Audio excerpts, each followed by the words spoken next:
Greetings, everybody, and welcome to episode 66 of the Sickcast, aka the Siblings in Cardboard podcast. I'm your host, Noah, joined by my buddy slash co-host, Thomas and Donnie.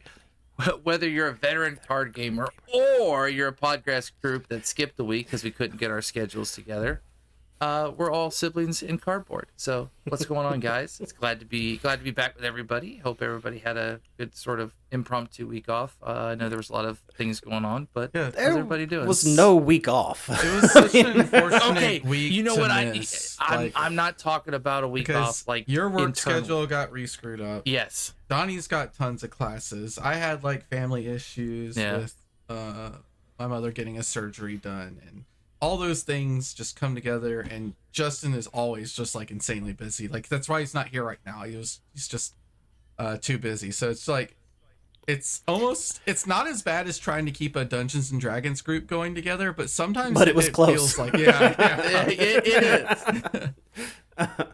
But we're here promptly on our Monday off for most people, and right after the Calling Prague and the world premiere, we're going to talk about all the new cards and a little bit of the results that we're already seeing, so that maybe we have an idea of what to play when pre-release comes up this weekend. Okay.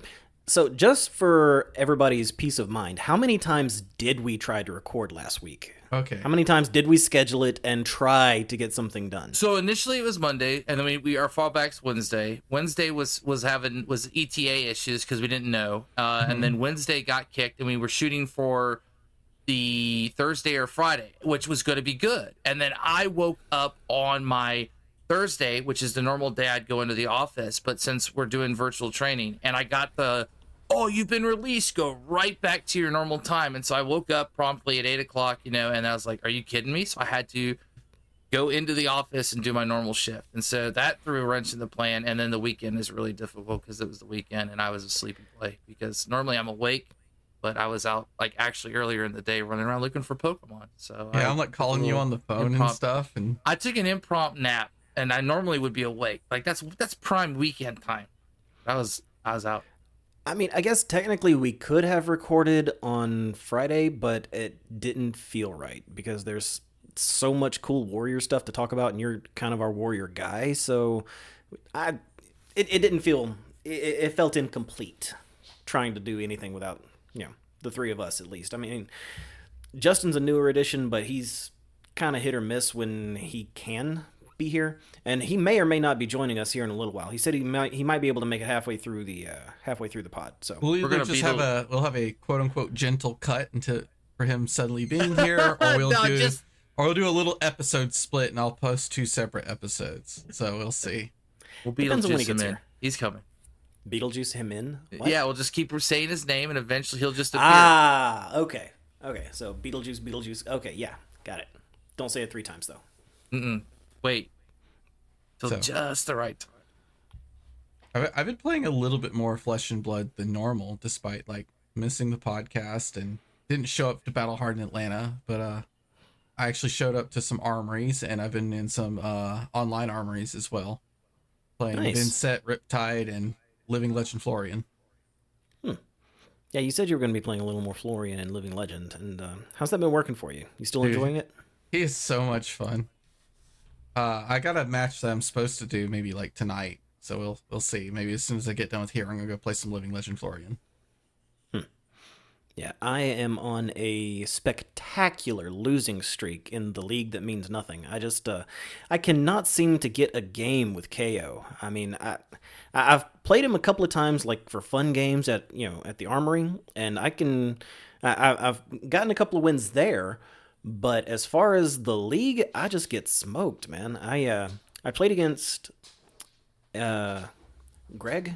I don't want to be more specific than that, but I played against Greg, and he was playing Zen. But it was not a traditional Zen list. It was like a weird fatigue, I'm entirely focused on Cosmic Awakening for 20 kind of Zen list. It's a good list. It was weird. And I wasn't expecting it, so I boarded out, planning for a Zen race, and then just I realized too late that it was a value game instead of a Unga Bunga. We're gonna, go all gas, no brakes kind of game. And eventually I got cosmic for 20 and went to 2. And it didn't go very well for me for there.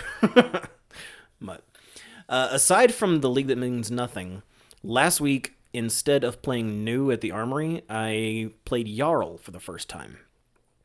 And I am probably going to play Jarl again tomorrow, just because Jarl is fun, and I like his aesthetic, and I said a while back that I was going to have him as a backup. I'm making good on that promise. I'm finally going to get a few more games in with Jarl. Just, still need a stalagmite, but I should have one coming shortly.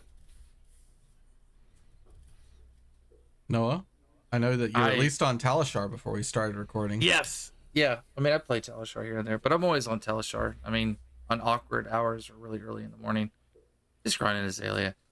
I don't know. I don't really have any super immediate feelings. I think the dual dagger warrior might be interesting. I think there's definitely, there's the warrior aspect of it, so I think it would be, kind of rude not to at least look at the warrior. It is dual wield. It'll be a little bit more aggressive than like a super value oriented sort of deck, but it's still going to play that way, so it'll be fun. I think it'll be right up my alley, to be honest. But I don't know, Syndra looks pretty cool too. I think I'd rather just play Ira if I was going to go ninja. Considering Ira's really good. Ira just has like I wouldn't say a clear-cut gameplay, but her value generating machine is just so straightforward, and I think it has some like really good decision-making trees, and I think that's like fundamental fab when you play Ira and do it well, because it is a deck that will take very small increments of value and build it up over time. I think she got dramatically better with the Hunted. I think both Ira and Jarl were designed with the Hunted in mind. And my going on conspiracy theory is that Jarl was designed to be a bit of a foil, and the cards coming out, the Guardian Mastery Pack, would have made him too strong into this set, and potentially made it not a great set to pick up, right? If there's just some guy that you could pick up for $80 and buy into the Guardian Mastery Pack a few packs, and you're just smoking all the Hunted heroes. It doesn't sell the set very well. But Channel Lake Frigid does do a lot of work against daggers. Yeah, Channel Lake Frigid does a lot of work against a lot of heroes right now. It's just he does have some weaknesses, right? He really struggles into Enigma, and I think he struggles into New. He really probably struggles into Zen as well. So it's just he's got the misfail problem, right? That's kind of the entire format right now, though. Mm-hmm. It's very blue. The misveil problem. Yeah. Do we think it's going to be very red? Is it going to be like red team, blue team? Is it going to be some old? There are a lot of heroes that get better when specifically Zen and Viscerai cycle out. So I think we'll see a big meta shift. I actually don't think the Hunted is necessarily going to have the hugest impact on the meta, but we get to see in like 2 weeks for Calling Memphis. Yeah. Wow. Yep. It's only 2 weeks away already. That's crazy. Yeah, and pre-releases this weekend everywhere? Yes. Oh dang. Well, we picked a heck of a time. Yeah, we're traveling this weekend. We're going up to our friend's lake house to hang out. But we can come back Sunday and maybe hit up one of the Sunday pre-releases. We should be able to if we leave early enough. I wouldn't plan on Johns Creek. It's already sold out. Yeah, I heard Johns Creek sells out fast because that store is very small. But I was thinking maybe Showcase. Check. I got into the Duluth one, so I'm gonna get to go to one pre-release. But my work schedule keeps me from doing anything on Sundays, and I've got schoolwork that I do on Saturdays. So I'm not looking too hard for anything else. I'm gonna go to the one on Friday and call it good enough. Just get my promos and move on. I'm just gonna wait for the product to show up and open it. Whatever. I just need a Slippy. That's where you get him, right? Is the pre-release? Is he? He's a pre-release promo, right? Am I crazy? I'd have to double check. I don't know how you get him, but I want the Marvel. Yeah, the Marvel. Need a playable version. The Marvels can come later. I want the Marvel. So, I think the most interesting thing about the schedule is how difficult it's going to be to get the cards together to play a hunted hero at Calling Memphis. Somebody always gets it done though, right? I mean, friends of friends, people connecting together. This is a card game. We all know that there's going to be teams and teams within teams helping to get, like, the true people that have been grinding this. They're like, I've got to play this by this day thing. So people make it happen. The thing is the release date of the Hunted, right? It's January 31st, which is also the first day of the calling. Because this calling doesn't start on Saturday like it usually does, because it's a double. So literally the calling starts the Friday morning. That is also the release day of the Hunted.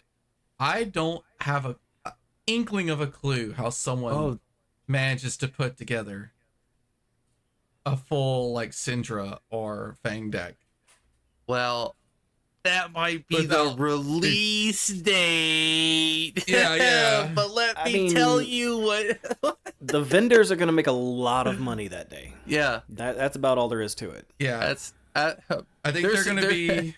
I wouldn't be surprised if we have the vendors that are just like slamming out packs, opening them up, creating singles, because they know the singles are going to sell well Friday morning.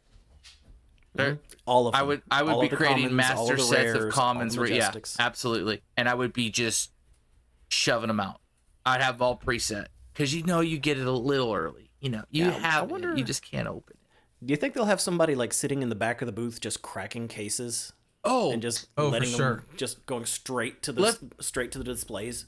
Leftover from pre-releases too, though. That stuff is not supposed to, it will. There'll be.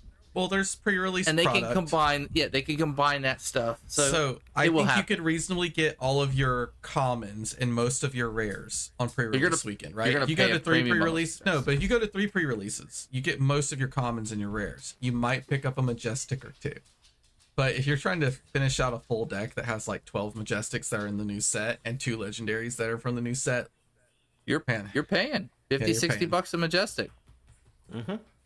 That's what you're paying. That's the price of convenience and speed. Speaking of paying, how much are people are paying a lot. Yeah. I was going to say, how much are the non-hunted cards costing? People are in these decks? People are paying a crazy amount right now for a lot of things. We're gonna fly right in. There's a card that I promised we'd talk about, and then there's a special card, so we're gonna save those for the end. But let's just jump right in. People are banking on the Quicksilver Dagger as a sort of an offhand.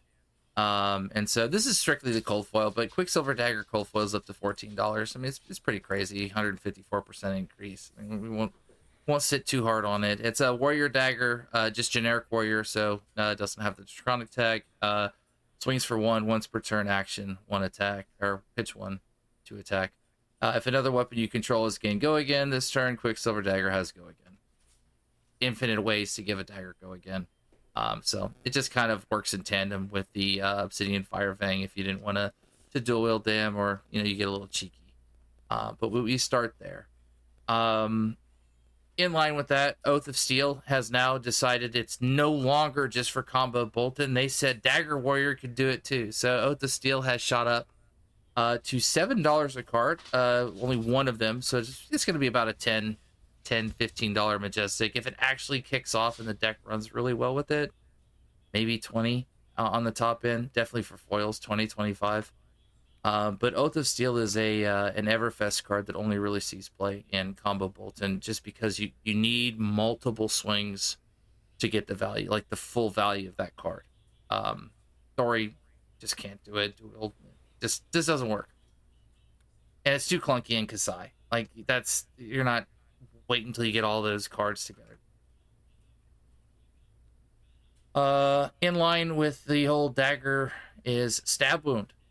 Stab Wound, I think, should be on everybody's radar. This card sort of creeped out and people really started to look at it, and then it kind of held stagnant. But I'll just give it to you this way. It has a 3-month increase of 1,704%. It was below $1 back in October, around $1.90 at the beginning of November. It is a $20 Majestic almost. It's at $18. So who would have ever thought the most worthless Majestic I saw in It's Outsiders, was it, right? Yeah. Mm-hmm. LSS, I tell you, they really do this. You guys think it's crazy, but you look at your Majestics today and you say they're terrible, and I say, but wait till tomorrow, because I promise they will go up. It's crazy. It is crazy. Most of the ends get love.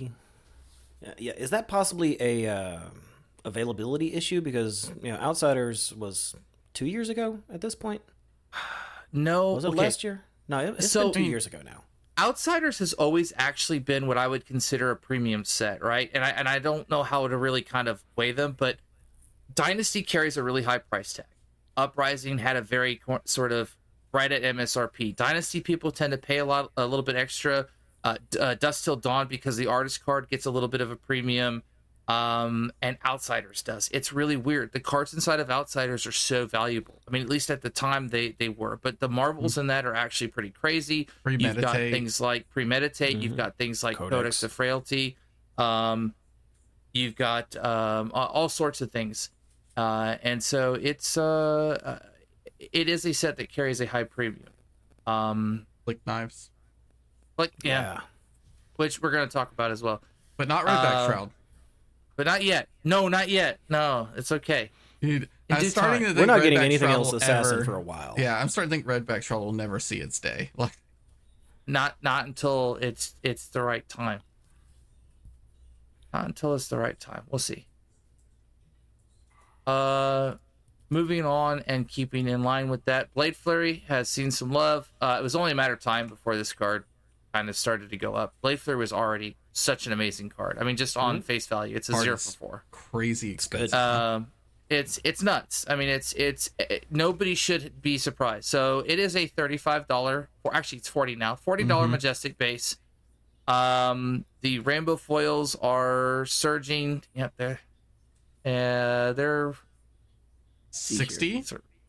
Around 60, right? Lightly played, they're 45. The first near mint is 50, and then it goes to 60 instantly, which is where I thought they would end up at, so I put them at 60. See, I guess. This is how I do it. I guess where I think their ceiling is going to be, and sometimes I hit it. Sometimes I get completely washed away, which we'll talk about. But Blade Flurry, I mean, it's ridiculous. There's no reason why you shouldn't have a playset of this if you're going to play Warrior. That's as simple as that. It's an automatic Warrior staple, and it kind of shows because it's really expensive. Dual wield Warrior staple. Yeah, right. Isn't it? I don't think you play it in Dawnblade. So no, I mean, there's a general sort of like view on it. Yes, it is a 0 for 2 in about 60-70% of the scenarios, because the majority of times you're not going to get over with a 2. The math just isn't there unless you already have a couple counters on it. But the math is significantly worse for a Dawnblade deck using Blade Flurry than like a dual deck. Yeah, sure. Some people still fit it in because obviously it's like if it works really well, and so they just, I mean, why wouldn't I play Blade Flurry? But I think that there's definitely a question to not run Blade Flurry in Dawnblade, which there is zero question in any other instance.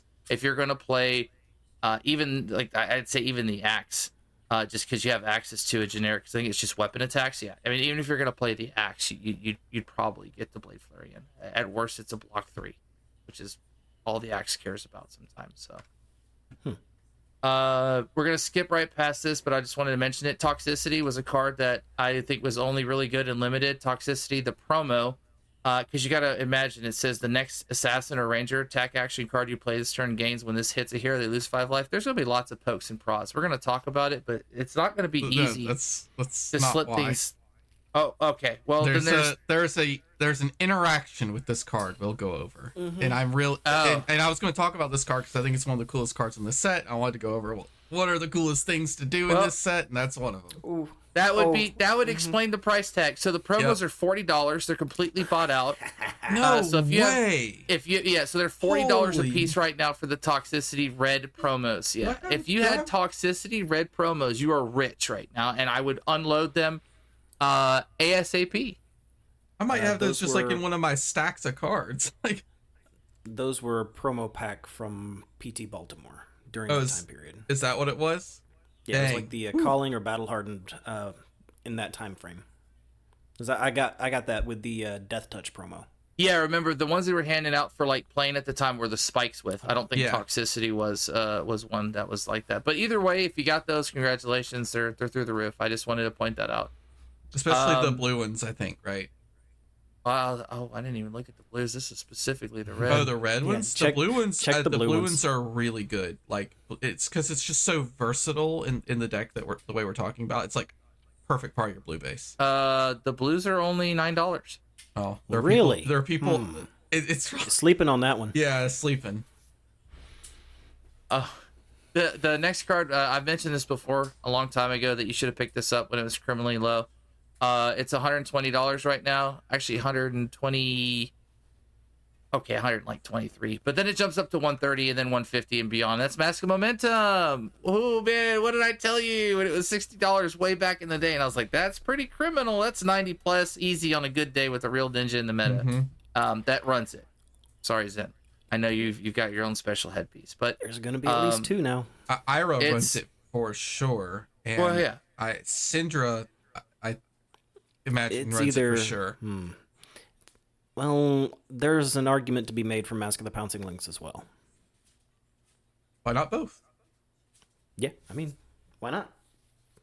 I mean, if you're playing a game plan where you try to kill your opponent on turn 3, turn 4, Mopple is better. If you're having to drag it out to turn 6, 7, or 8, then usually Mask of Momentum is better.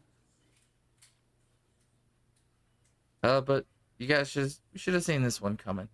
Kind of speed through some of these. That all you got? We've talked about it. It's on the upswing. You should probably pick those up. Not because I really want them to hit all-time highs, but seriously, that all you got is now back in the mix. A lot of 2-block dagger hits that are going to be coming in, and so might as well get a card Hey, back. Beetlejuice. When we found him. Good to see you, buddy. Glad Yeah, you could make it. It's been a Yeah, day. you caught us in the middle of the market minute, and we are actively recording. We're Yeah. slamming through it, and then we're gonna. You're just in time. We could talk about all the fun interactions and the spoilers. Yeah, we were just talking about toxicity. What would you think the red toxicity promo is at? Red Toxicity promo is Whatever you think, just $13, go. $15. It's not even close. It's 40? It's $40 Okay, that makes and sense. completely sold out of us on. Yeah, it's wild. Yeah, that makes sense. Yeah. What about the blue Have we one? done the interaction yet? No, we haven't. Noah doesn't know about it yet. Yeah, I don't. This is why it's so. Yeah. I have no idea. I just read the card and I was like, this is. I see why this is high. I thought for reasons, and they're like, oh no, there's even better reason. I was like, oh okay, well we'll find Yeah. out. All right, cool. We will So- get to that shortly, dear listeners. Just Oh, wait. Hold on. Your resident assassin is very, very excited for that interaction. Oh my god, dude, it is very, it's It's disastrous. gross. It is so gross. Dude, my favorite part about this right now has been every single day we're just finding a new busted deck, Yeah. and it's just been really entertaining to see what happens. I mean, I think a lot of decks are going to be good. Like, there's going to be a lot of good decks. It's going to be really hard to play in this meta. You definitely have to choose who you want to lose to and who you want to win against.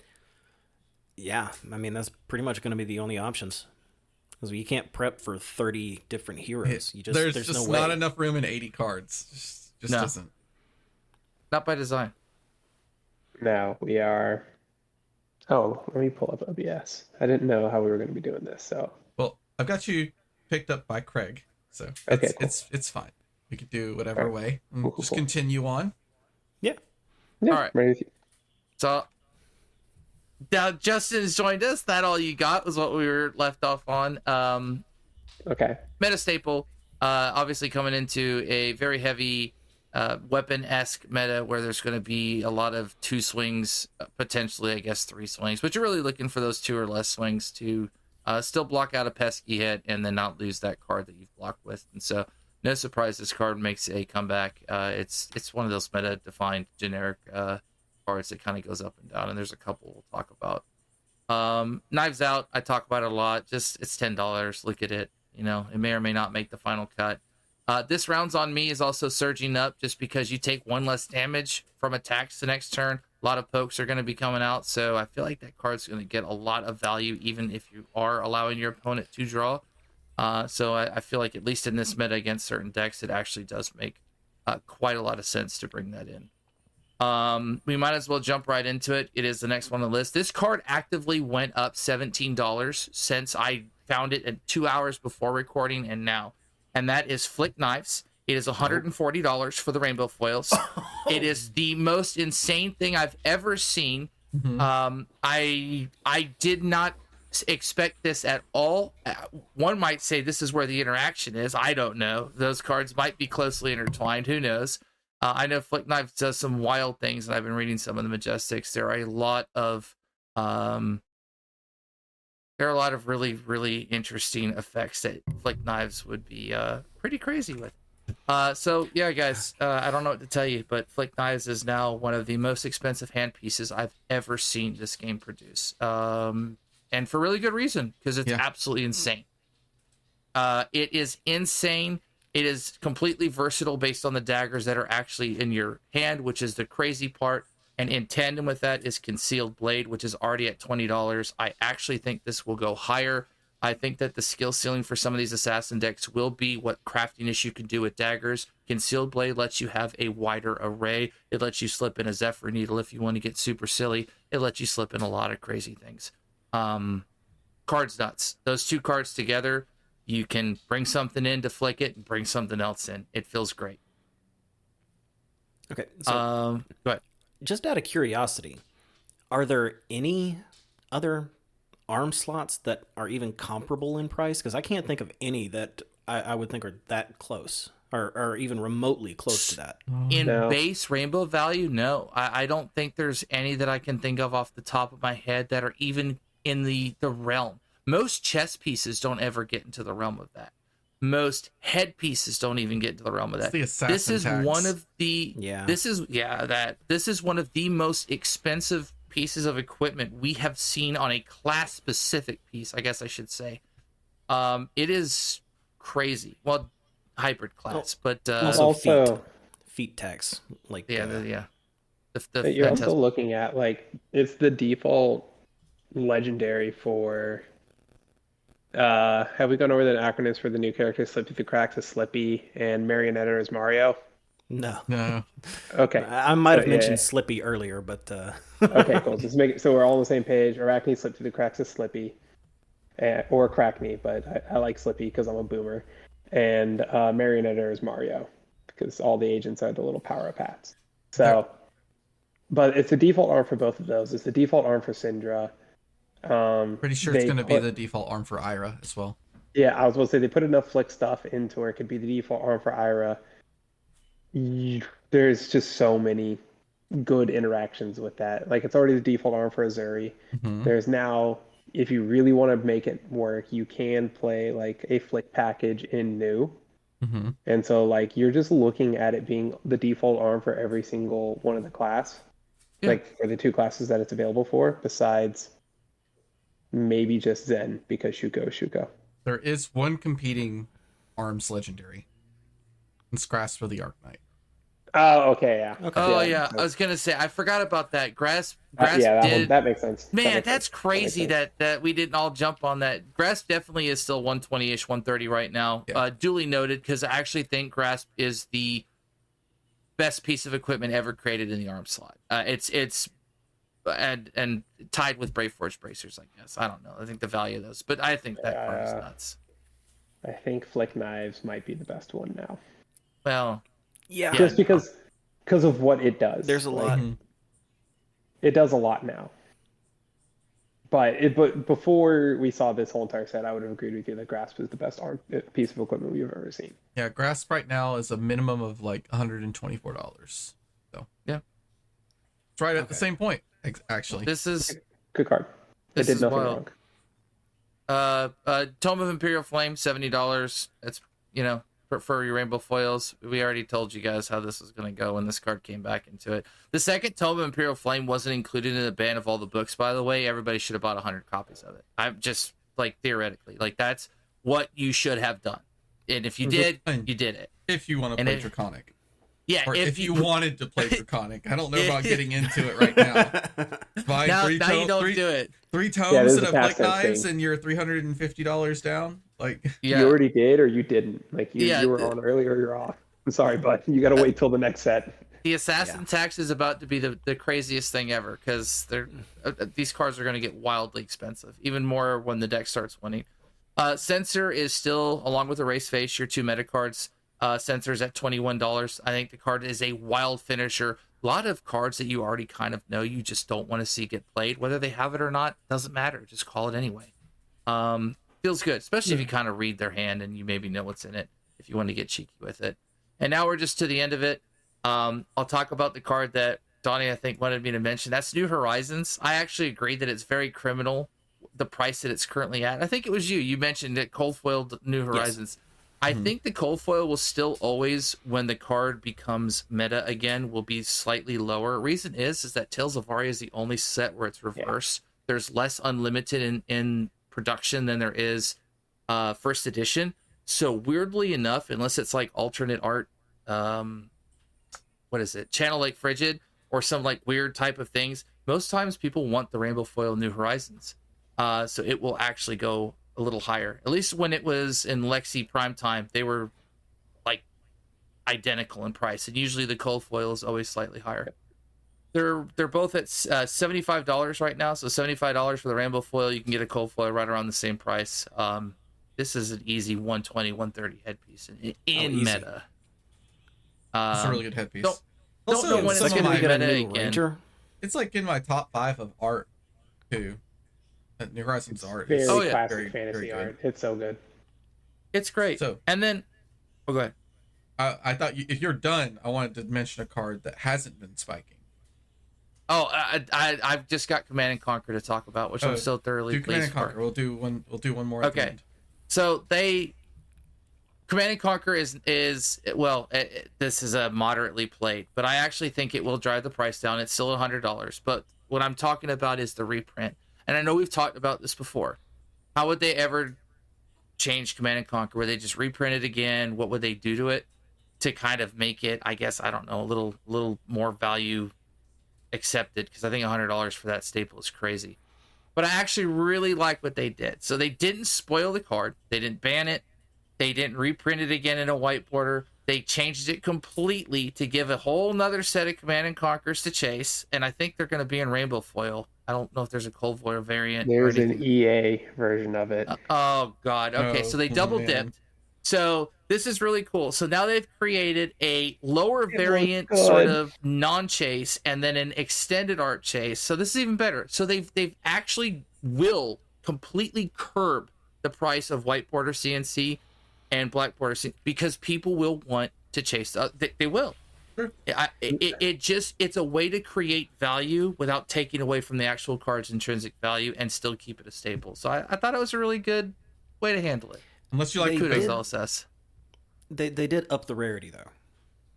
Yes, it is a legendary. Up the rarity, but I mean the rate that legendaries are pulled at now, it's pretty low for Rainbow Foil, and it is the Hammurabi had a post about it where like the Rainbow Foil is like slightly the non-foil CNC, which I think is a big deal. So there's non, then Rainbow, there's non-foil, then EA. There's even Rainbow better. Foil, EA. Even better, because that's going to make it way more accessible. The Rainbow Foil is the EA, I don't remember, but like I do know there's a non-foil and there's a Rainbow Foil version. So you have foil and non-foil. And to me, the non-foil version is a huge deal because a lot of people just want to play with their non-foils, and that's fine. And that version is pulled at a slightly higher rate than your normal legendaries in the box, like your normal Rainbow Foil legendaries, and your fancier version is at the exact same rate as like cold foil legendaries. Oh, okay. So like, it's going to be accessible, and like if we've seen the prices of legendaries get down into like Kasaya is still like a $30-$40 legendary, even though it's one of the most like played pieces possible, right? Like it is very cheap. Yeah, we've seen Lightning Greaves get pretty low recently too. Face Purgatory, which is a crazy card, is still like what, $50?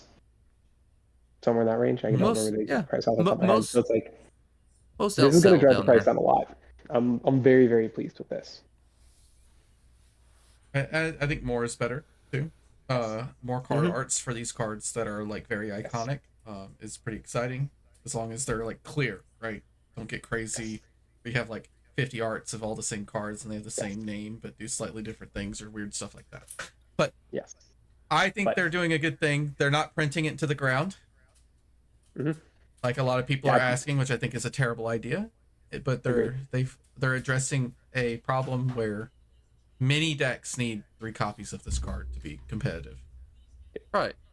And it's reprints History Pack 1. Like, I get, not many stores have that. It's also one of the most expensive sets. Like, you can't just buy that for like normal MSR. It's usually like 100 plus, even in online. And so you either have Arcane Rising 100 plus or History Pack 100 plus. It's just not there.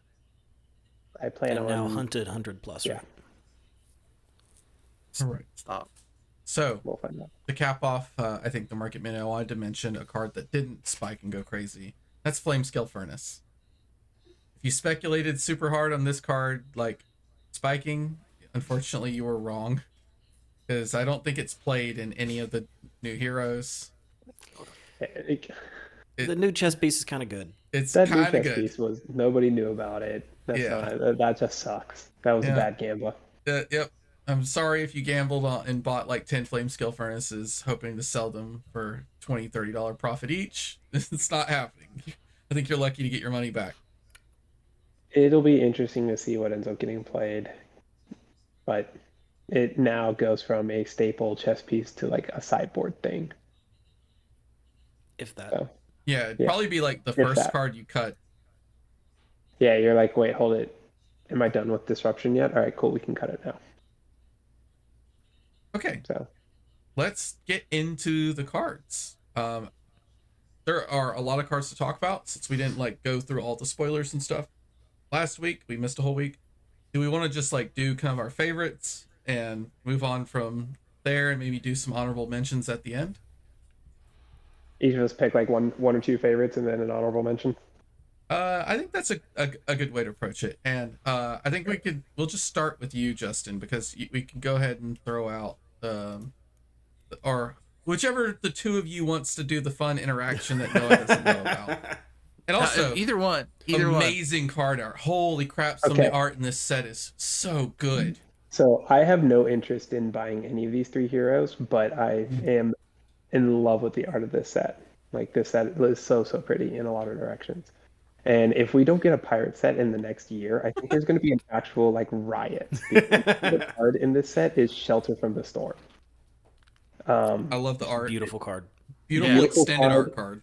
It's an EA. It's probably one of the best EAs that we've had ever. Period. It's very, very, very good. If you haven't read the card yet, it's a 0-for-4 generic defense reaction, which I thought we were done with those, but they're back.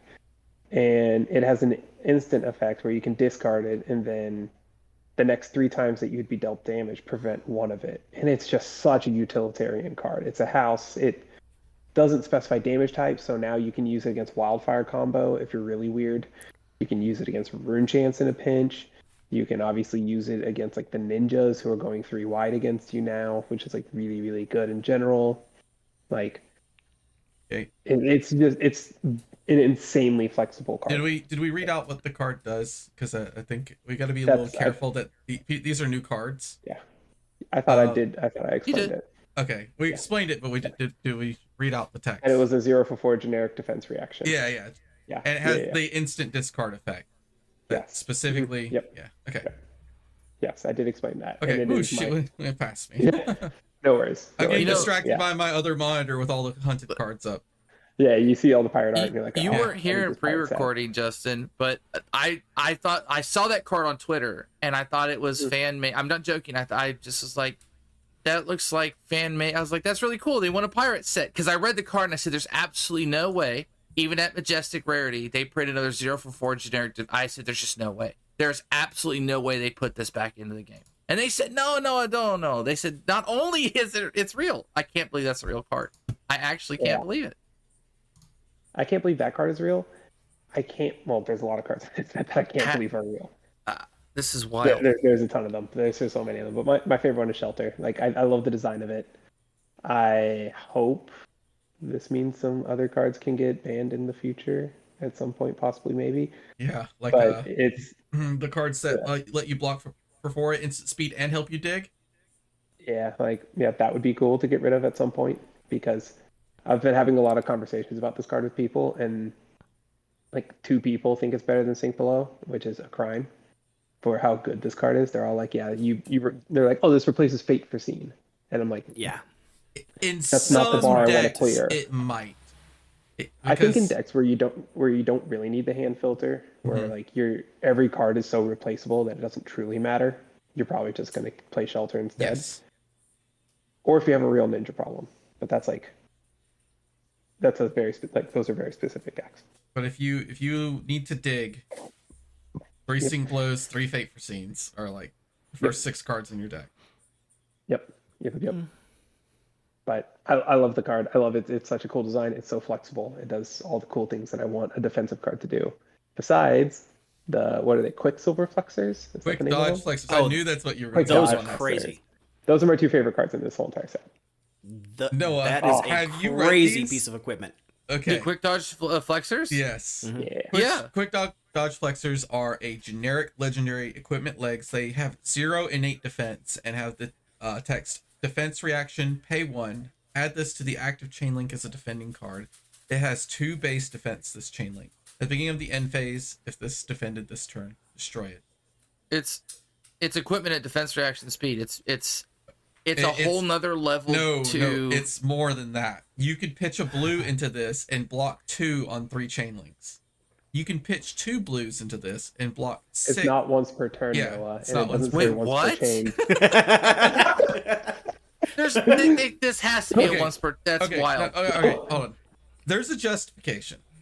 They are extremely strong, but they're not as overpowered as you first look. So let's just take a generic 2-block piece of equipment like that has nothing else on it. Like a good example is Perch Grapplers, right?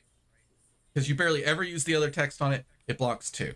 So if you take your 1 card and block and your Perch Grapplers and block there, that's 5 block, right? You lose a card from deck, but it's 5 block. 1 card plus Perch Grapplers.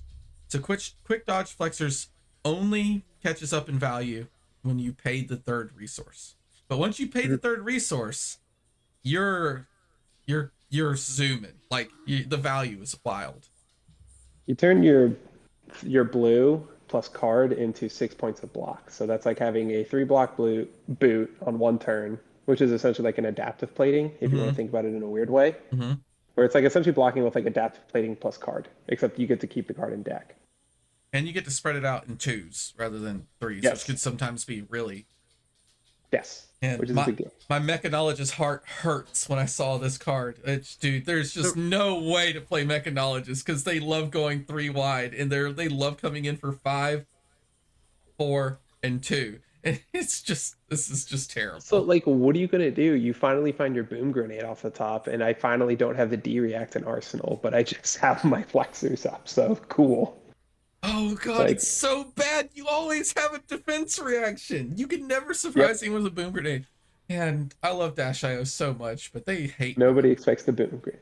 Nobody expects the boom grenade except all of us now. Like it's fine. except You're for telling everyone me- in quick dodge flexors. That's really the rules. You can block with that multiple times. That's wild. Dude, if you have Yeah, more that's the blues intent. in your hand and your opponent wants to go 12 chain wide, you can do whatever you want to do. You can block 24. Yeah, that's fine. That's so wild, dude. That's crazy. Hey, you could use your tunic counter too. 26. 26.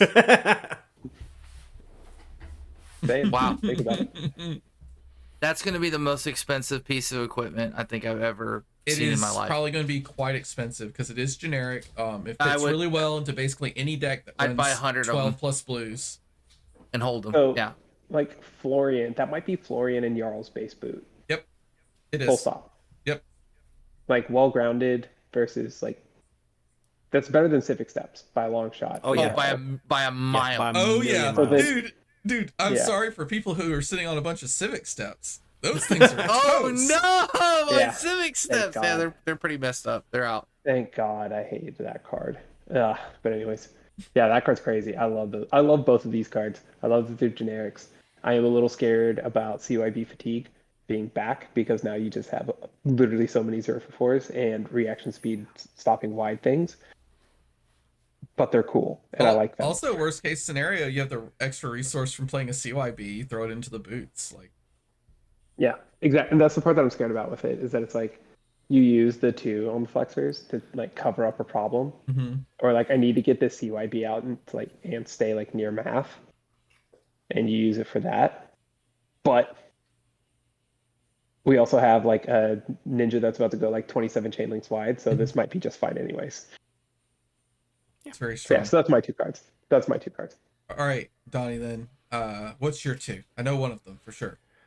Okay, let's just go ahead and rip the Band-Aid off. Kiss of Death. Yeah, that card is absolutely freaking insane. So cool. It is so good. Okay, Kiss of Death is a red majestic 0 cost stealth attack. When this hits a hero, they lose 1 life. Also blocks 3.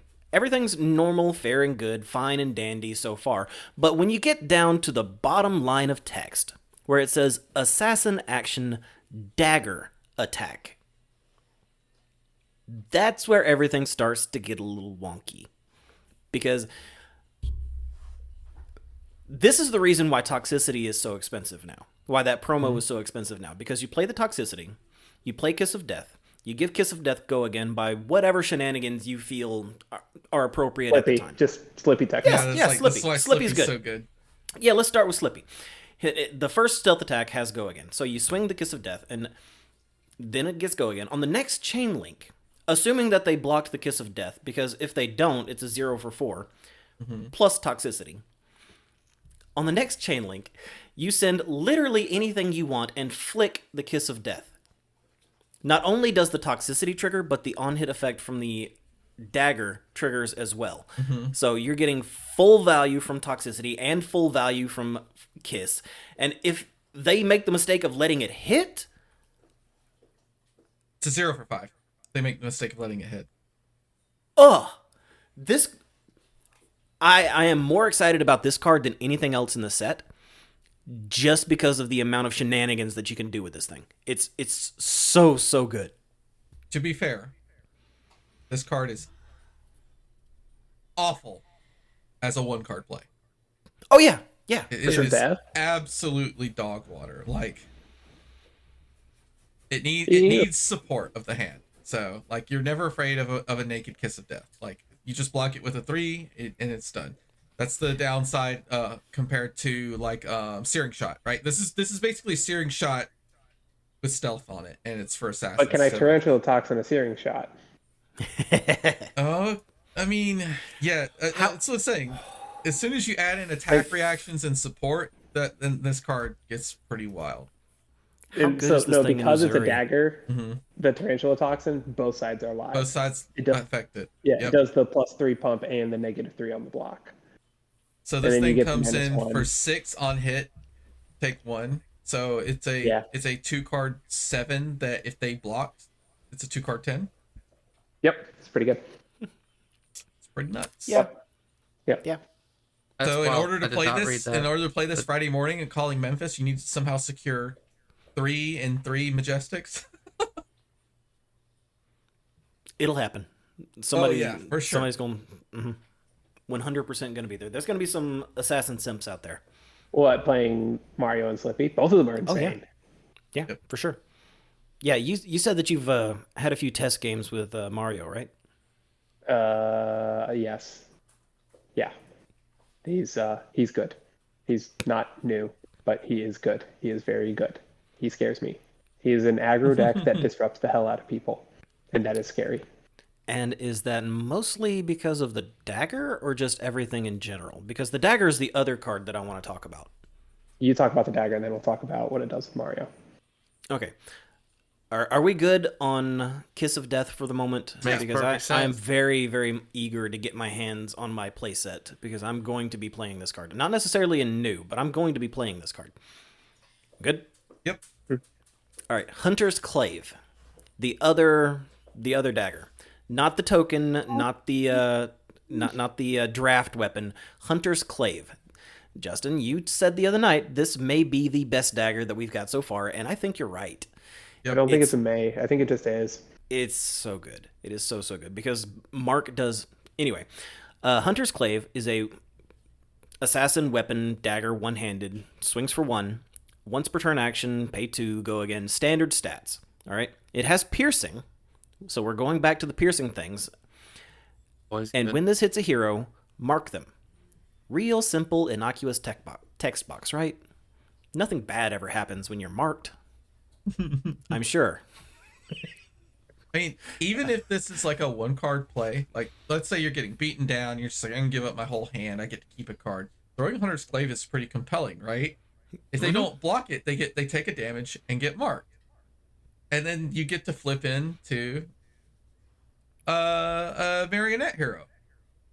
And if they do block it, they can't block it with equipment unless you're going to get a plus point off of them. They block it with a 2-block equipment because of the piercing 1. So they have to give up a card. Every other dagger, they throw a spider spite, whatever. they throw an orbitoclast, whatever. You just let the 1 hit. But this is one where even no other cards, Hunter's Clave, you go, ooh, time to tank for a minute.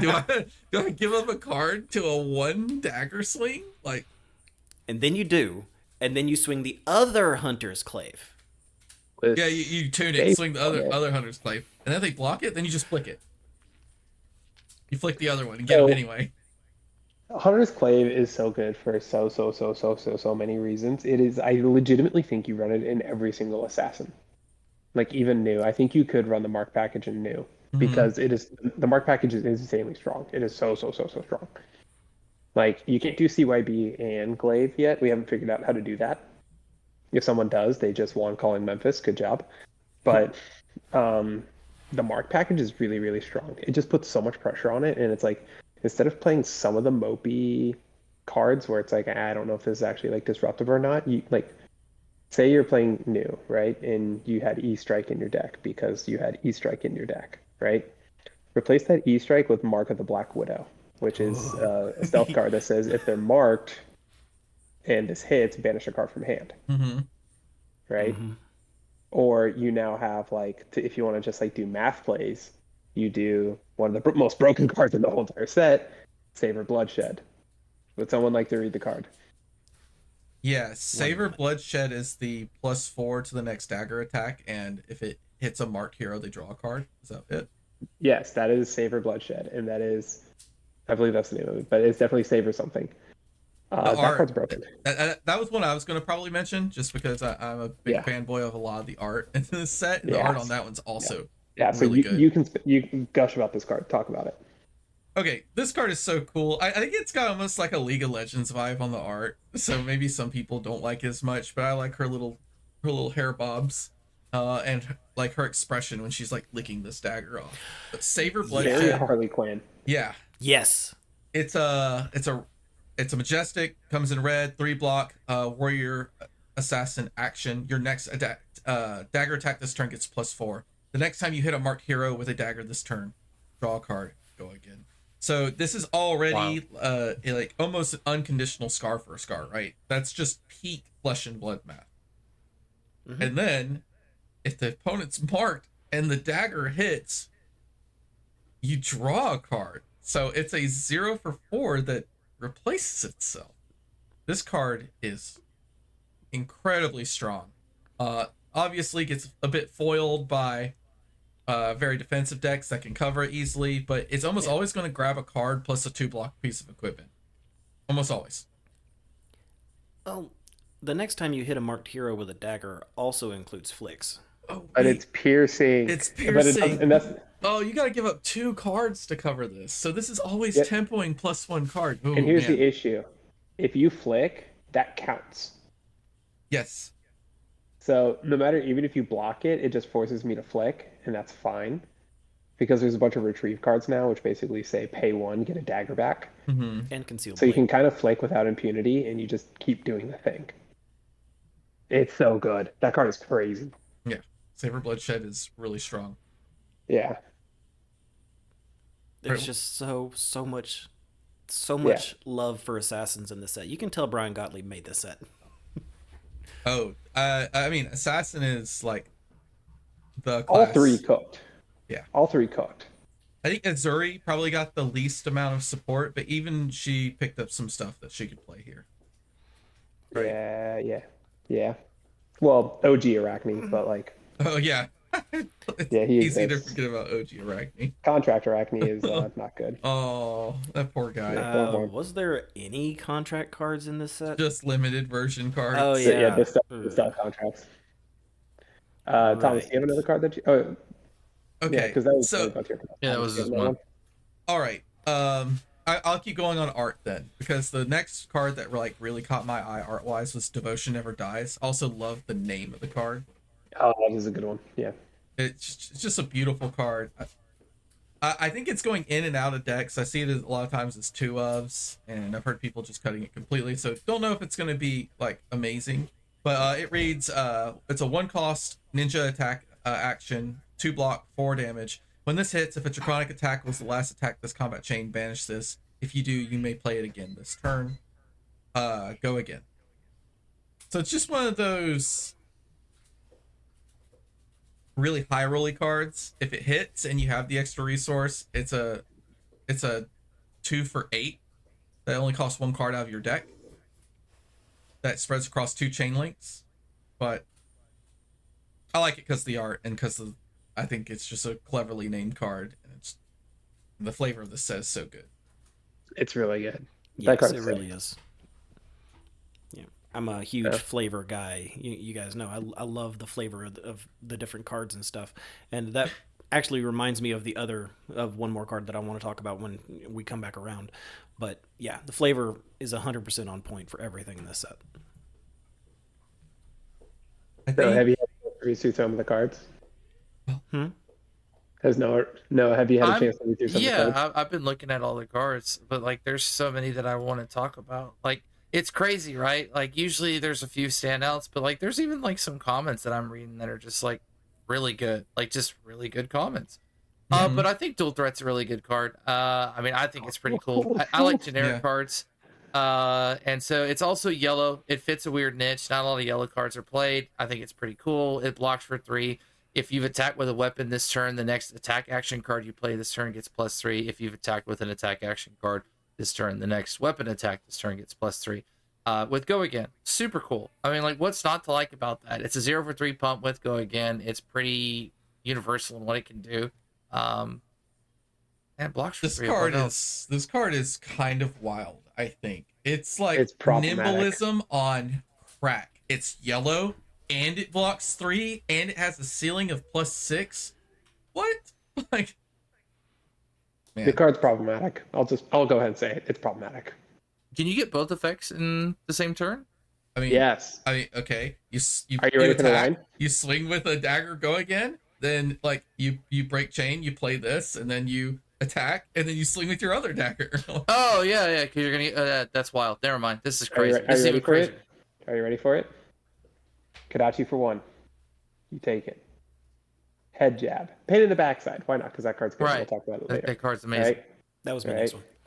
Yeah, that's the flavor card. But we'll talk about it in a second. It's coming in for 4 because you're Ira. Right. Right? So we get the extra damage. All right, cool. You play the stupid card, right? The dual threat. Mm-hmm. Kodachi for 4. Mm-hmm. Tunic or the new chess piece. CNC for 9. Oh no. No. What? Yep. Oh god. Yep. That hurt my soul. Oh man. That's wild. You're giving up, you're blocking out, and then you still lose your arsenal. Oh man. Yep. Ira's gonna be good. Yeah, this card's Like wild. good. So it's one of, I think I was saying this, I don't know what part I tagged in on. I was like, it's been funny seeing this set. There's been a different hero every single day since Saturday that people have been dooming about. That is just going to take over the game. And it has been funny seeing Ira take that timestamp for like 12 hours. And it was hilariously funny to me because it's Ira. But Dual Threat is like, Ira got a ton of upgrades in this set. But this really funny. This looks amazing. I mean, like that card. Shoot, it was good at 3, but I guess I didn't really think about it that way. But that's wild. Like that, I'm already a sucker for generics, but like that is such a cool generic. Yeah, Yeah, she's like that's a good one for her. It's a good one for Katsu. It has some other homes as well, but like Unlimited, it's a bomb. But like, oh, that card's so good. It's so good. Okay. The only other card that I found that I really want to just draw attention to that this is like a card that I'd heavily speculate on, and so that's why I'm gonna pick it. And that's Rotten Remains.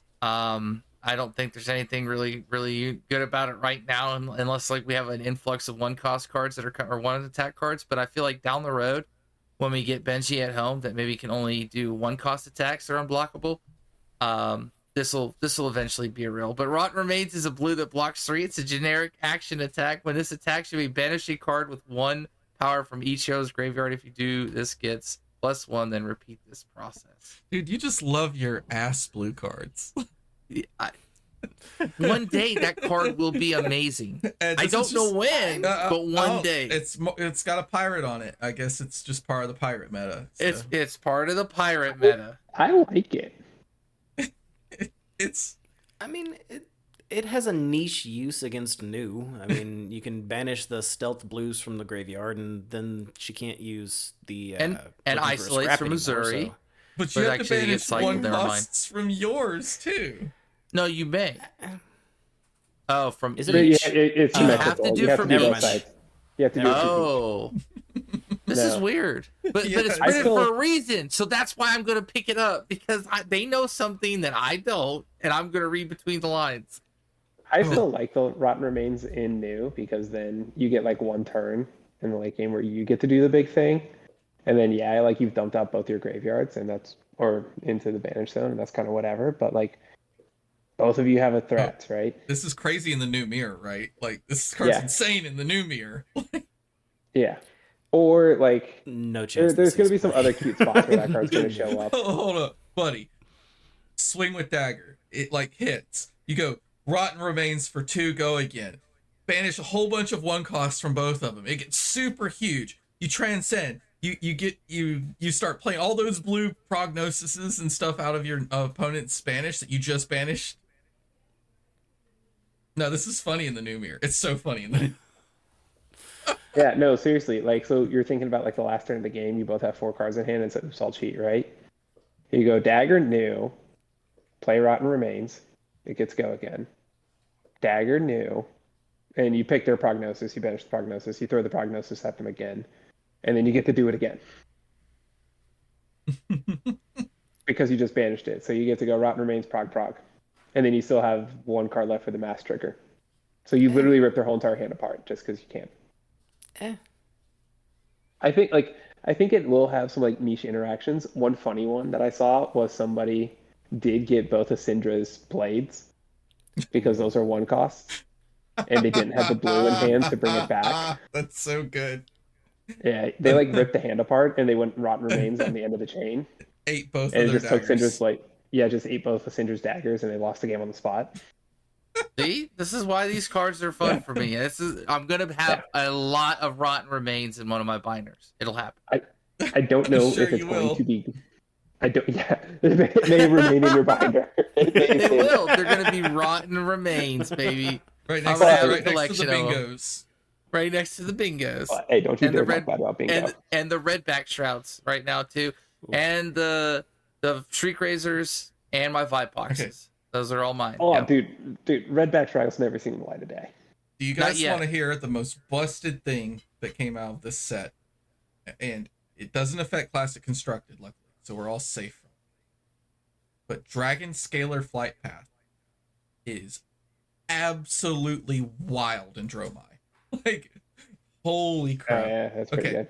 Dragon Scalar Flight Path is one of our other legendaries. It's a battle worn 1 block with the ability instant pay 3, destroy this target draconic attack. Gets go again.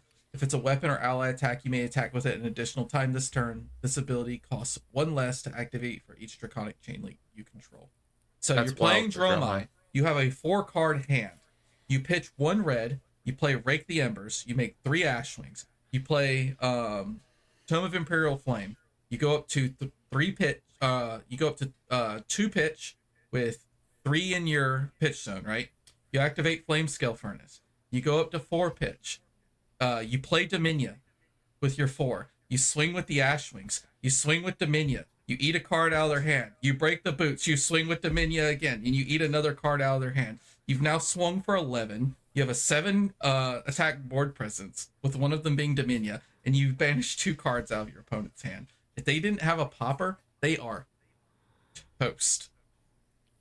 That's with a 4-card hand. With the only caveat is you need to start the turn with 3 ash. I don't know. You don't even need to start the turn with. I think you need to start the turn with 1 ash. You need to start the turn with 1.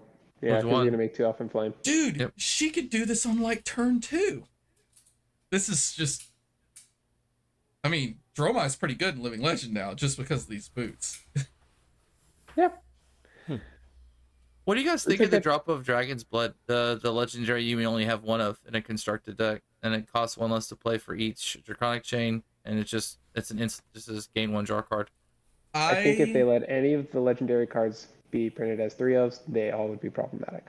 Yes, I think all the legendaries are quite good. Yes. I mean, so it's playable at 1 without being obscene. So, think of it this way: it at least replaces itself if you have 1 Draconic Chain Link. So, you do have to pitch a card, which maybe you couldn't do to get it to replace itself. But once you have 2 Draconic Chain Links, it's just a free resource. Plus a card. Well, yeah. You lose the card out of the deck. True. But you generate a free resource, which I think both the new heroes are pretty good at using an extra resource.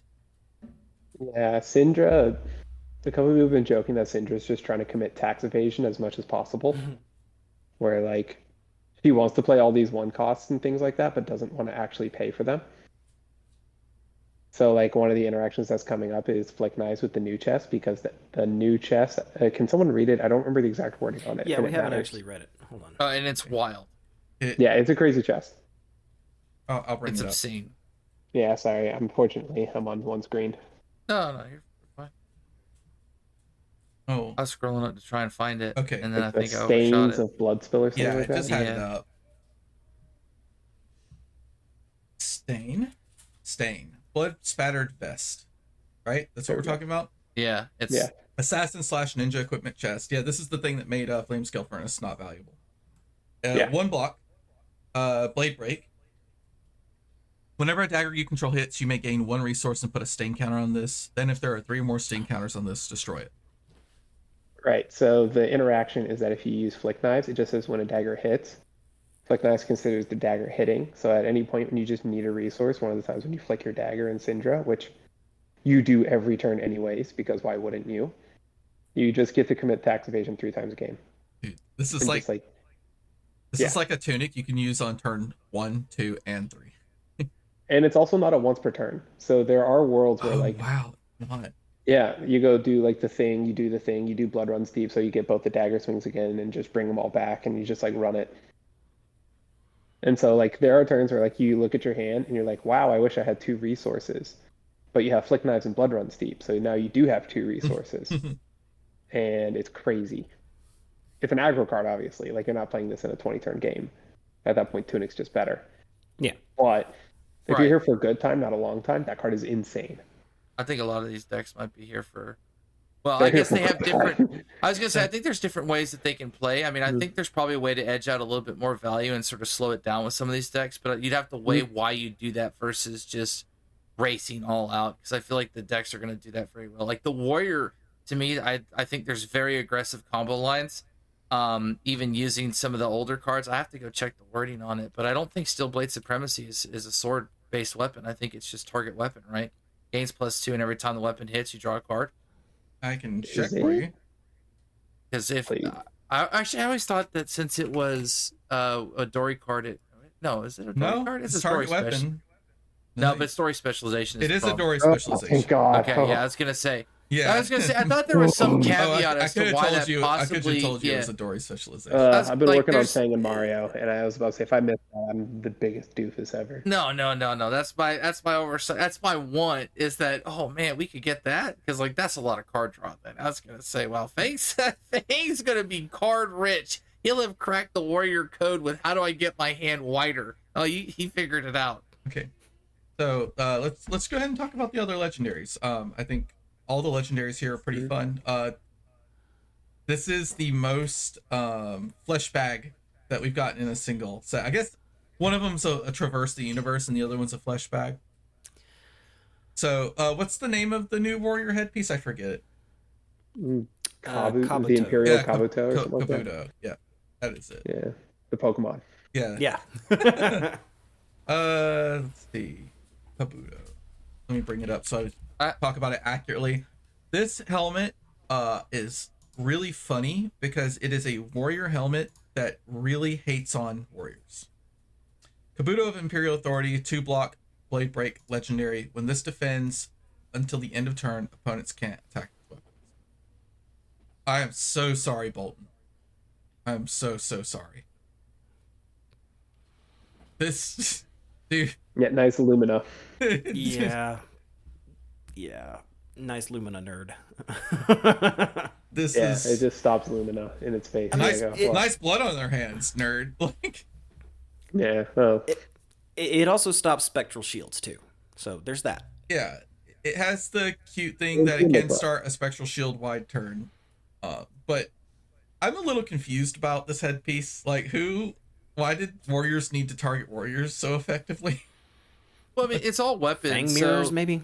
I mean, Fang mirrors, but I mean, it's going to be useful against any other weapon-based, I mean, like Assassin, Ninja. Yeah. I mean, like, it's going to be free sort of value. I think they were realizing that warriors have had issues with Enigma, and that was where they were like, all right, let's give them some help here without, making it crazy. While accidentally completely deleting an entire deck archetype. Because if warrior is good, just into each other. Well, no, hold on. If warrior is bad, you don't bring Bolton because warrior's bad. If warrior is good, you can't bring Bolton because Bolton is bad into all warriors. Yeah, but Bolton's a rune blade. It's fine. Poor Bolton. You just play Raiden then and stop playing Lumina. Also, by the way, if High Octane was going to be bad, it is not good into this headpiece. Yeah, nice high octane turn, idiot. Let me just commentate the first one. Oh, but it's banned. It was too problematic. But this card's good. This card's great. Yeah, it having the warrior tag is very good for that card too. It's healthy because I think the warrior archetype is. Yeah. I mean, unless Fang goes through the roof. Is does that other things for it to where Guardians all of a sudden have to play the matchup differently in the Warriors now, because like the way that Guardians have won that matchup forever is Rouse or Zealous into Big Hammer, and now you just put the Kabuto in front of it, and it's like bam, hard plus Kabuto, 8 damage. Yep. Yeah, that tracks. All right. Yeah, it's really good. It feels good. Our Traverse the Universe is Mask of Deceit. This is Arachne's specialization. He finally got a good specialization. Woo! Let's go, Arachne. Huge Shiana buff. All right. Yes, huge Shiana buff. Whoa. It's a 2-block blade break. When this defends, become a random agent of chaos. If the attacking hero is marked, instead choose the agent of chaos. Your life doesn't change. Oh boy. Okay, has anybody else worked with this card yet? I have watched this card do things. This card yet. Okay. It is not always the best card if you get forced to block with it and take a random hero. But if you get to choose your hero, this is on the same value level as Traverse, just straight up. How is it on the same level power level as Traverse for the viewers at home? It essentially draws you a card, and a lot of times it draws you what? Well, you could just slip into Trapdoor, right? Mm-hmm. And search for the perfect trap. Mm-hmm. And take care of your opponent's turn. And let me tell you, traps are extremely good in this meta, especially against these hunted heroes. It also, even if you don't need to draw a trap, you can pick the hero that best aligns with the hand that you drew. And having the correct hero that aligns with the hand you drew can sometimes be more than a trap worth of value. It can sometimes be like 2 or 3 cards worth of value. It just comes off, it's really nuts, right? And it's 2-block. This card is crazy. It is so good. The two big there are a lot of play lines with it that I really liked so far. Number one has actually been if you are trap me already and you have the trap, I love using it on that turn because you turned into it via the mark, and then now you have a hero text box when you come back to your own turn, and you get to pick the hero text box, right? And that's great. Like that's always good. Swapping into red back whenever you have like the hand where you're like, wow, I wish I could guarantee that my first stealth card got go again. And just being able to guarantee that is so good. It just makes the mix-ups for people just like an absolute nightmare to deal with, because sometimes you flip into red back and you're like, hey, am I actually wanting to have go again here, or am I just making your life hell thinking about not blocking this first thing when I'm going to pump it to 13, take or mantle it, and then just kill you?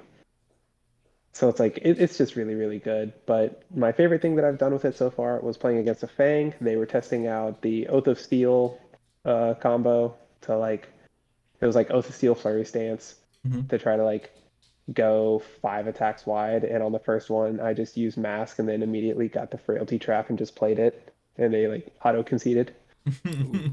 But it was like it's so powerful. Just being able to pick the agents themselves are all kind of underwhelming until you can pick the perfect agent at the right time, and then they're very overwhelming.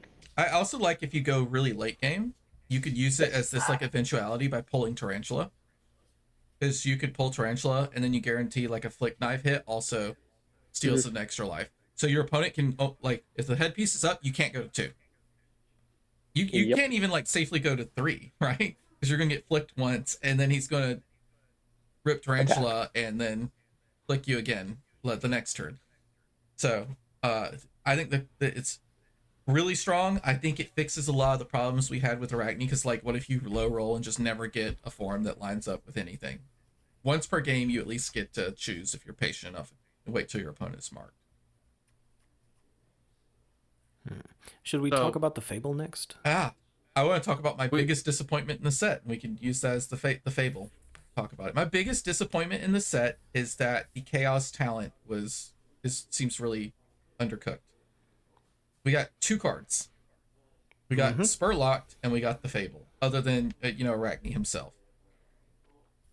So I don't really understand the point of the Chaos talent, other than it's just a fun word to put on the card. Unless they come out with other stuff later. Down the road. I'm sure they will. But why not put a little bit of that juiciness into the set that's premiering the talent? I think they're worried that the toolbox and the kit that's already there is already way too good. So why add another like insane layer? But at the same time, it does make it kind of, then why did you add it to begin with? Because I don't think they wanted Spurlock to be accessible by every single deck. And so you got to keep it chaos. So you keep it chaos, you keep it under wraps. But it would be like those are Yu-Gi-Oh cards that literally ruin games, because it's I want to get what card I want at my time and I will get it, and it has a feels bad when the dots connect, because if you get to pull the card you want at that right time, you're on cloud 9. I don't know. The talent's gonna get fleshed out down the road. But I like it. Keep it chaos. It's fine. So the gem. Spoilers, if anyone wanted to wait to see if it gets ripped, is Schism of Chaos, Chaos Resource Gem. Legendary, you may only have one of Schism of Chaos in your deck. When this is pitched, each hero shuffles, then puts the top card of their deck face down into their arsenal. I think this card is incredible. Like, it forces a deck shuffle, which can be pretty debilitating to some heroes that you're playing into. It could be really good for you if your pitch stack is bad. It's not really optional because you can't do anything else with it other than pitch it. It allows you to target a person's arsenal aggressively with Command and Conquer and Leave No Witnesses. And there's also some really funny things that can happen where if you snoop out that you pushed an inner chi into their arsenal. Yeah, there's gonna be some dead arsenals. I want someone. I can't wait for someone in Memphis to put a chi in Arsenal and they take a picture of it and it's gonna be like all over. Yeah, everywhere. It's like a Zen. He's transcended one time. Yeah. It's like turn 2. Yeah. You pitch Schism of Chaos, and like he can't keep the dread off of his face as you've shoved his inner chi into his arsenal. Yeah, like I just want to see that happen at some point. It'll be funny until it happens to me, and then I'll just get super tilted. Or a block card. Ooh, oh, that's the other one. Oh no. I mean, Oh, a Victor. If you put Victor's Trounce in his arsenal, does he just go home? no. Dude. Victor hates this card. Like half of his deck, he doesn't want in his arsenal. Oh man. My God. Yeah, no, this is a crazy card. You got those expensive blues. You've got strength, test of strength. You've got Trounce. You've got quite a few cards that Victor does not want to see hit his arsenal. That's hilarious. I love this card. Yeah, though. it's really That's cool. fine. Yeah. You did say if you wanted to wait for somebody to pull it, and I think before we were talking about how realistic was it that people were going to get these cards in time to play for the calling, since like the release is right on the same day as the calling.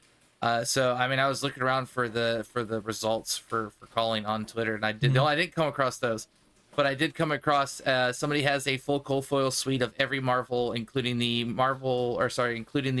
cold foil Mark promo and cold foil Schism of Chaos. He has all Marionette, all Marveled, all cold foil. So if that can happen right now, anybody can have the deck by the first day of the calling. Like that's what I'm telling you. It is a 100% reality. That's every Marvel in the Marionette right now.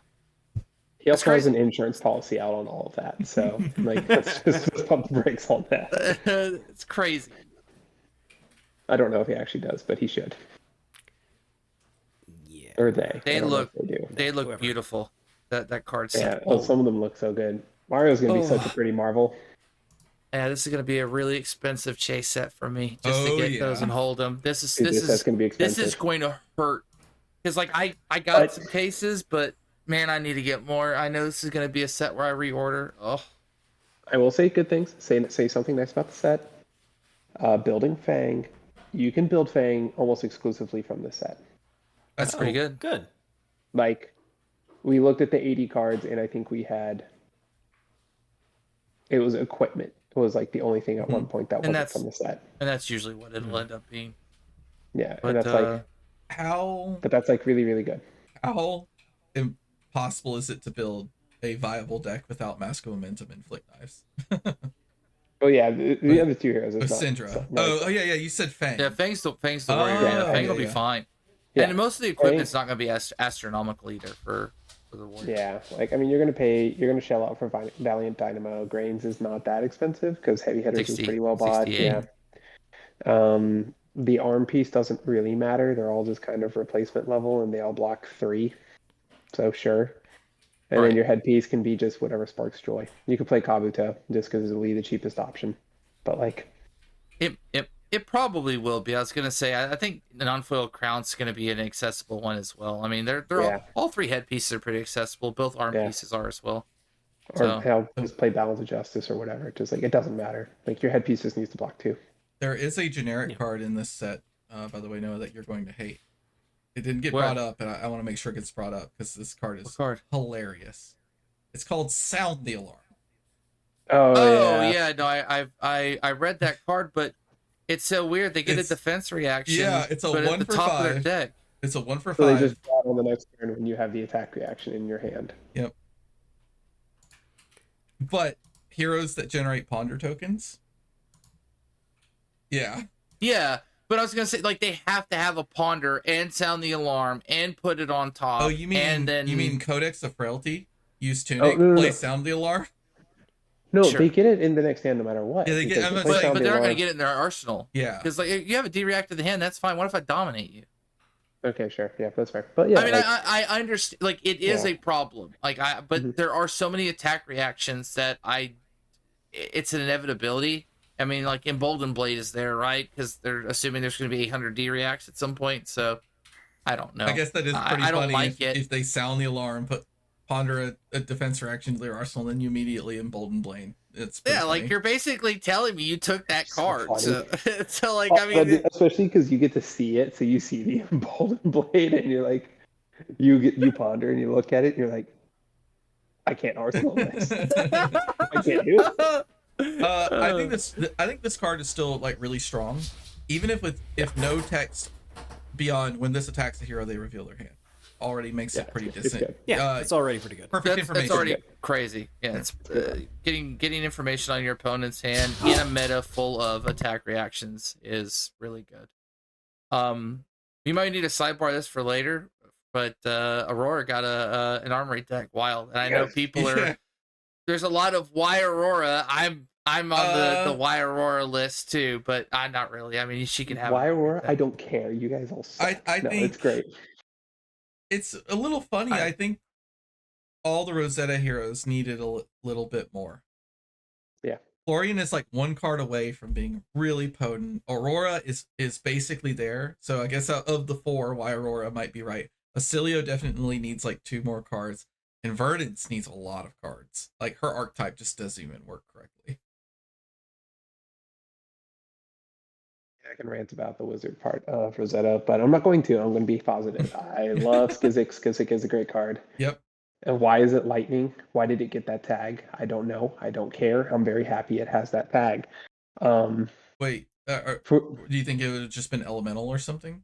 I thought it was just going to be like elemental runeblade. Yeah, okay. That makes sense. It's just a straight up lightning attack. Yeah, for the people at home, I can't remember the name of her yellow non-attack action. It's like Serenade something. Skyward Serenade. The art's super cute. Her whole flavor. Yes. She's adorable. It's very good. It's a yellow block 2. Choose 2. Create an embodiment of lightning token. Or search your deck for a Skizik, banish it, then shuffle. You may play it this turn. Or your next attack this turn gets +1 and go again. Or it gets +1 and this has go again. Yep. So yeah, the play line with it. Yeah, go ahead. Yeah, sorry, we're stepping on each other. You go ahead. You play Aurora more than me, but do love me some Aurora.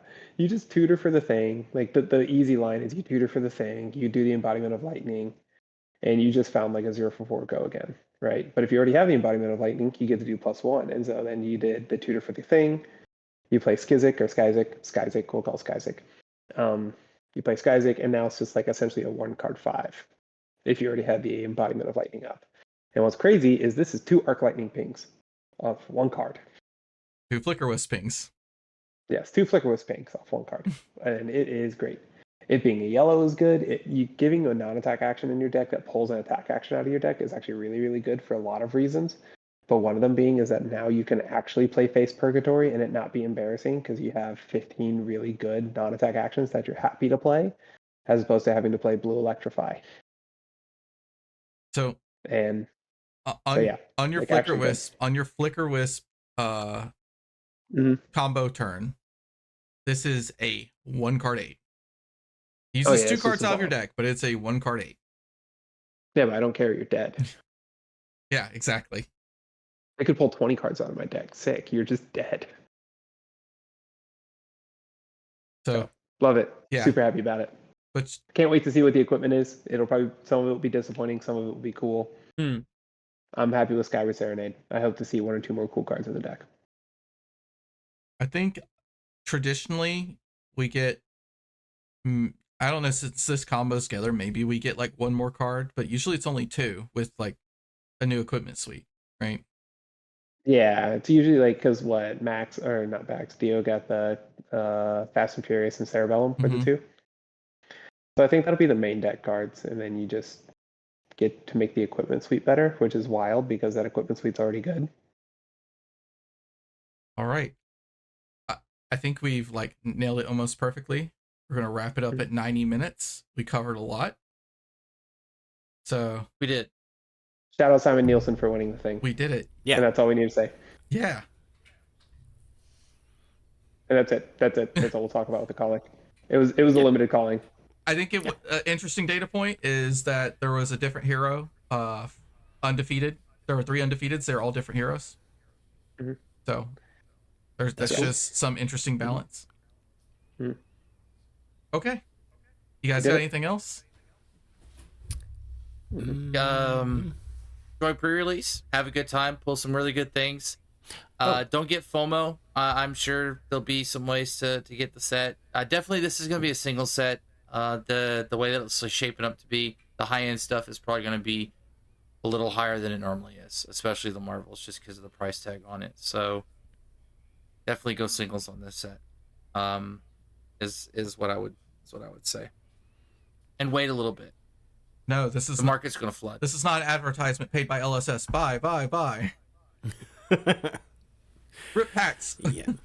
Yeah, hashtag Gamble. no free ads. Gamble. I mean, I'm going to be doing that. So that's why I'm saying Me don't take the too. advice, because I will be buying copious amounts of packs to pull things instead of just buying the Marvel that I want, because I just think it's cooler, which is why I still buy Dynasty, because, you know, Marvel Emperor is sitting back there in the pack crack we're going to do today. I actually called it yesterday, so it will be today when you guys see it. So, foreshadow. All right, Justin, thanks for like kicking your door in and immediately jumping on your computer. Yeah, to join us. it was good to. Yeah, glad I could do this. Glad I made it home. We were discussing earlier, though, and I just remembered. Do you know where to get the Slippy promo? Is that going to be a pre-release thing, or is that... Pre-release. It is Oh pre-release. god, Okay, I have good, to go good, to at good, least good. one. We gotta go Sunday. Oh, we have to wake up early and leave. Oh man, it's gonna be. Yeah. Oh You my got- god. Yeah, Slippy will be at pre-releases, to my understanding. At least That's what one I thought. I of them. just didn't want to be wrong, you know? Yeah. Yeah, I'm worried about Slippy because he's not exactly the most accessible at the moment. But they should make it accessible enough and it'll be okay. Be all right. So, Just anyways, but get that's it. lucky, rip the Marvel. Yeah, That's but who right. cares? We're gonna Might have a be in good the time. gym packs. It'll be. That'd be a good place. It's another great excuse to go to your pre-releases, have a lot of fun. This set's fun. Yep. All right. Okay.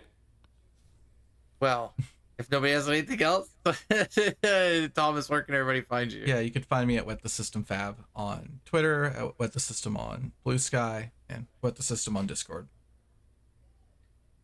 Justin. I am J_EBS5 on Twitter. We still remember that one, and Jezo5 literally everywhere else. And then I'll let Donnie go last because he's got real plugs and things like that. Oh, don't worry about it. I'm at Big Max Fab on Twitter, at Big Max on Blue Sky, Big Max on Discord. And I'll be opening the packs of the Hunted whenever I actually get them on the YouTube. So, Donnie? Okay. I am Draco Hominis 87 everywhere social media is sold. Specifically, you can find me on Blue Sky, Twitter, and Discord. I also am consistently writing for Card Gamer and have been writing for Fabric for quite some time now. So if you like written articles, specifically deck techs, like budget deck techs, check out the things that I've done.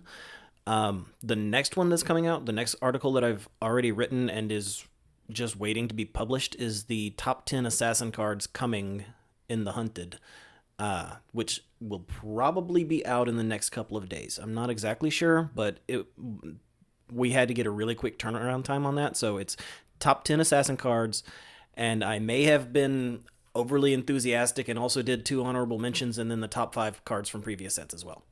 So it's going to be a good one. It's a long one, but it's a good one. A good primer to get some knowledge on. You got a great primer for this. Yeah, someone who is very passionate about assassins and the assassin class, talking about all of the cool new assassin toys. If that sounds like something you're interested in, just wait until my article comes out on Card Gamer. But other than that, that's all I got. All right. Thanks for joining us, everybody. We hope you enjoyed catching up with us this week. And if you did, subscribe or follow, depending on where you found us, to catch us again. Until next time, take care of yourselves. And remember, we're all siblings in cardboard. Oh, we forgot one spoil, though. Shoot. It's a red card, I think. It pitches for 1, has 2 block. I think it's called Pummel. And the only thing you need to remember is you got to discard your card. There's some other text on it, I know, but if you get hit by it, you take it, you throw it in the grave. I promise. That's all you got to do. Take care. Costs 2, buddy. Oh, it does cost 2. Well, He's thinking about raising the I want reflex. that Pummel. I want that Pummel. If Pummel, Don't cheat. Don't pay 1 for your pummels. don't pay 1 for your Pummel. One cost pummel would be pretty good. Oh no. Take care.